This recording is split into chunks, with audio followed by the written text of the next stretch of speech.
Hey everybody. So I'm back with another video this week.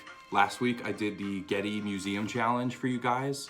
I'm still waiting for people's responses to that to come in. I've seen a couple, but I definitely want to see more. If you guys didn't get the chance to see it, up on the Google Classroom, I uploaded a couple that Kelly and I had done together.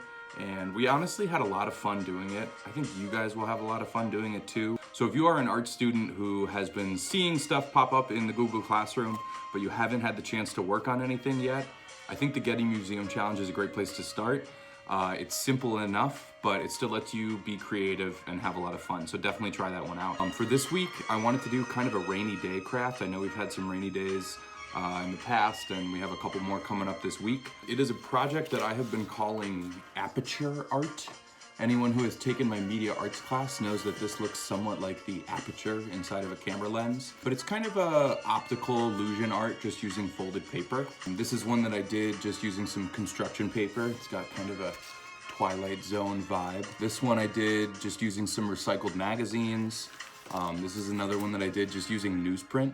So there's a lot of different ways to work on it, and based on what scrap paper you have available to you, the finished product can turn out a lot of different ways, which I think is kind of exciting. If you are watching this video right now and you have not read the instructions for this project in the Google Classroom, that's okay. Jump over to the Google Classroom. Within the description, I should have uploaded this template. If you can print it out, definitely print it. If you do not have access to a printer, later on in the video, I'll show you guys a really simple method to safely trace it off of your computer screen. All right, so let's get started. All you are gonna need for this project is scrap paper of some kind. You could use construction paper, you could use computer paper that you've drawn on maybe, you could use an old magazine, really anything works. And you're going to want about 5 pieces of scrap paper. The second thing you are going to need is glue of some form. I would say a glue stick is definitely best. If you guys have regular Elmer's glue at home too, you can use that. If you are using regular Elmer's glue, you're only gonna need a really small amount. So I would recommend applying it with something like a paintbrush or even a Q-tip if you don't have any paintbrushes at home. And if you do not have any glue, you can always use tape, really any other kind of adhesive you have at home. Once you watch me make this project, you'll see how we need to attach the papers, and you'll be able to figure out what you can use if you do not have glue or tape.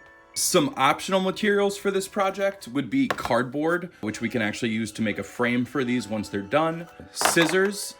I highly recommend using scissors for this. It's gonna make your life a lot easier, but if you do not have scissors at home, you can go back and watch one of my other videos where I explain the fold and tear method. And the last thing would be a ruler. So you don't necessarily need a ruler for this. If you were unable to print the template out and you are using the trace method that I'm gonna show you next, you will need some kind of a straight edge. Doesn't necessarily have to be a ruler. It could just be the edge of a book or something like that, but you will need a straight edge of some kind. So if you were able to print out this template, that is awesome, good for you.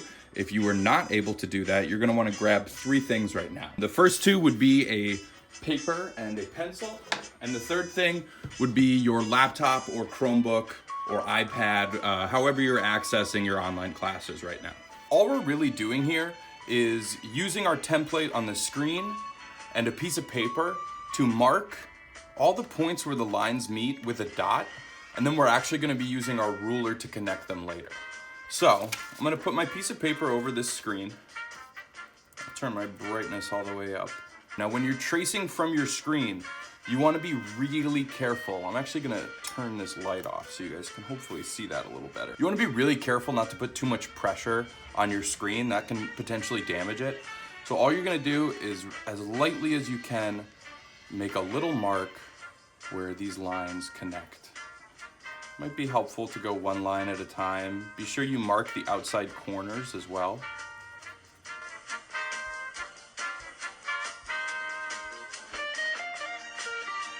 Once you've traced them all, you can double check that you got them by following these lines as a curve inward. And so long as you have a dot where each of those lines connect, you're good. All right, so once you're done making all your dots, you're gonna be left with something that looks a little bit like this. And I know this looks really confusing at first, but it gets a lot easier as you go on. I've actually switched to using a Sharpie just so it's a little bit easier to see on the camera. But all we're gonna do is pick the outermost 4 dots and make a square out of them. The next square you're actually gonna make is your innermost square. So you're gonna wanna pick out these 4 innermost dots and make a box out of them. And now you're gonna pick the next 4 dots outside of that and make another box. And you're gonna continue making these boxes until you are left with something that looks a little bit like this.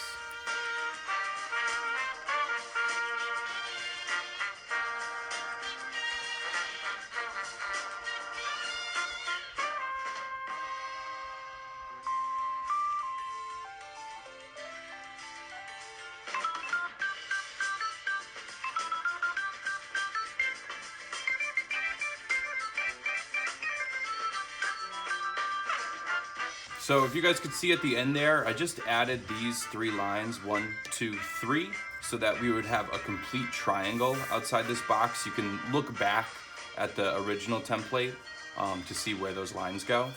And now you definitely do want to add the numbers to your template because that is going to help you add your layers as you go next time. So you can have your screen up with the template on it and have these side by side as you go through and number them.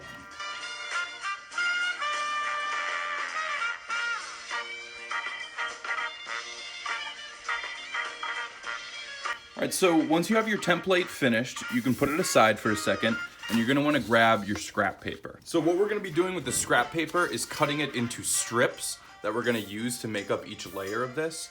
Now, you don't have to be exact with it, but your strips should be close to 1.5 to 2 inches.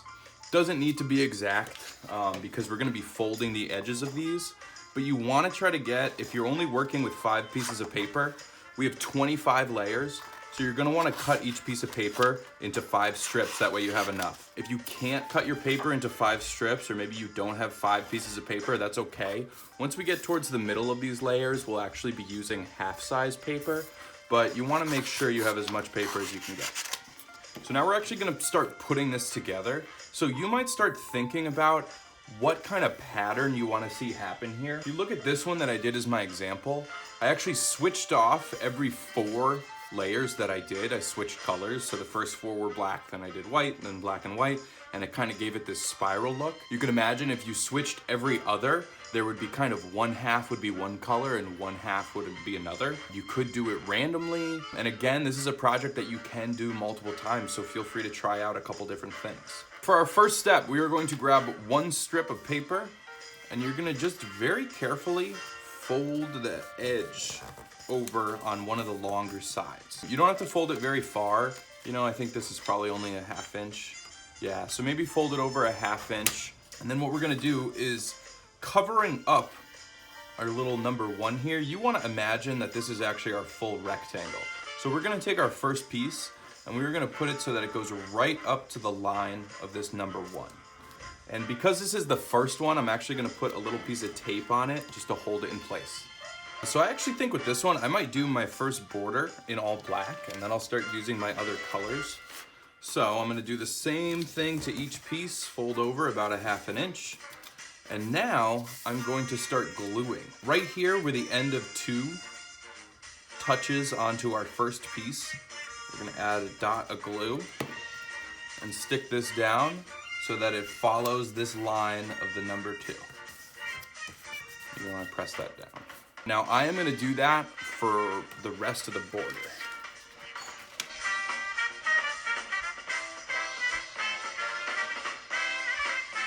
So then on your last piece here, of your first 4, instead of putting just 1 dot of glue, you're actually gonna wanna put another dot of glue down here, and that is gonna make our frame for this. So now you're gonna keep following along with your pattern, and I'm gonna start switching up my colors.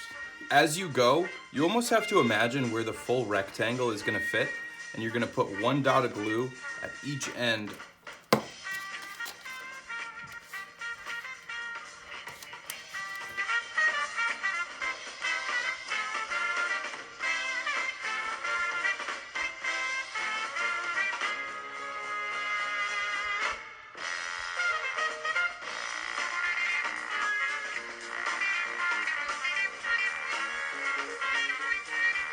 So now I'm gonna keep going with this same pattern.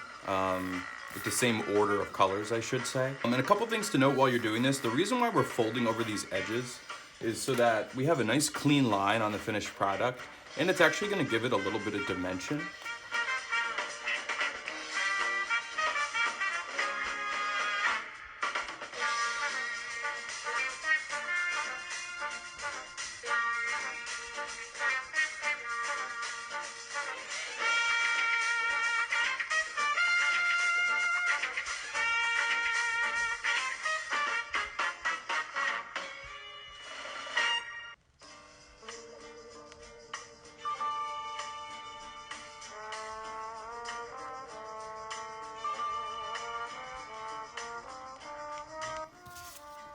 So right around here, once you get to this part, you can actually start, if you're running out of paper, you can start cutting your pieces in half. You guys can see we really don't need a full piece to cover up these little triangles anymore.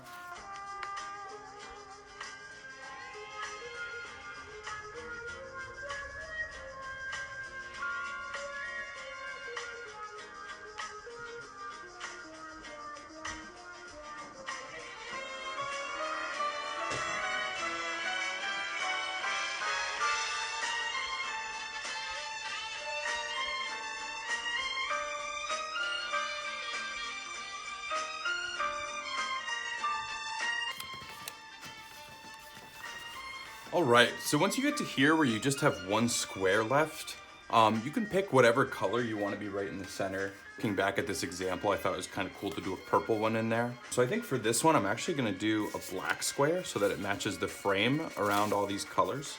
So all you're gonna do is take one of your strips and just cut it so that it will cover up this entire square here. And then you're just gonna really carefully glue or tape around these edges and stick that right there in the center. Now you have this, which kind of looks like a mess, but what we're gonna do is flip it over and we're gonna peel off our template. Now there might be a couple spots where the glue gets stuck, so you should probably try to do that slowly. But as you can see, you get this really cool vortex effect with all your colors. So you guys are probably gonna notice that you'll have all these extra tabs of paper sticking out the sides, and there are two ways that we can solve that. The first is by actually making a frame out of cardboard. You guys could see on one of my first examples, right? It was pretty messy on the back, so I built this cardboard that just kind of covered everything up. Now this one I did by really carefully cutting out the center and then cutting out around it. You could also make a cardboard frame by making cardboard strips the same way we made our paper, and then actually just layer them over your collage to make a frame. If you do not have access to cardboard, or maybe you like the way it looks without a frame, the simplest solution to it is to grab a pair of scissors and really carefully trim off these edges.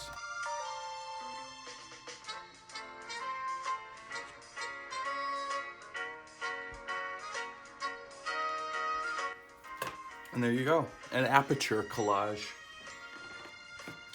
All right, everybody, my cat is here now, so this video is over. I hope you guys enjoyed this activity. Next time you're stuck inside on a rainy day, give it a shot. And try it out a couple different times. It means your tail is really, it's affecting the shot. What you could do with just a couple colors or a lot of colors.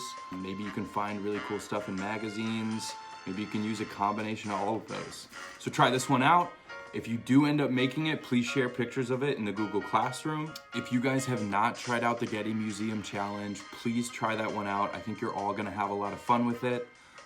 But until next time, enjoy making some Aperture art.